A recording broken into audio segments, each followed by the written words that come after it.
দেখো তোমাকে দিয়েও কাজ করাতে আরম্ভ করে দিলাম তো।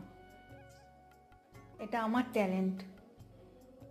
ফোন ঘাটবে বসে বসে আর আমাকে বলছে কাজ করো। তো দেখো কাজ করাচ্ছি, এরকম করে কাজ করাতে হয়। সবসময় কি ফোন ঘাঁটবে আর বাইরে ঘুরবে? রান্নায় একটু সাহায্য করতে হয় এরকম। রান্নায় আমার নিশ্চয়ই সাহায্য করে দিই সকালবেলাতে। কি সকালবেলা? বিরিয়ানি করেছি সেই বাবা, করেছি। বিরিয়ানি করেছো তুমি? মেন তো শুধু মাংসটা। এখানে দাঁড়িয়ে খালি খুন্তিটা নেড়েছো ব্যাস। মেনই তো হচ্ছে মাংসটা। সব কিছুটা আমি করেছি, আমি সেটাই তো। আমি মেনই তো হচ্ছে আর গোটা বিরিয়ানির ক্রেডিট তুমি নিয়ে নিচ্ছ তো তো? মেনই তো হচ্ছে মাংসটা। আমি তো বললাম আমি একদিন ওখানে বসে থাকবো চেয়ার এনে, তুমি পুরো প্রথম থেকে শেষ পর্যন্ত পুরো বিরিয়ানিটার প্রসেসটা তুমি করবে, দিয়ে আমাকে খাওয়াবে। মেন হচ্ছে তো মাংসটা না, মাংসটা যদি না হয় এই চুপচাপ বকে ভালো করে কাটো, যেন খারাপ না হয় একটু জিনিস।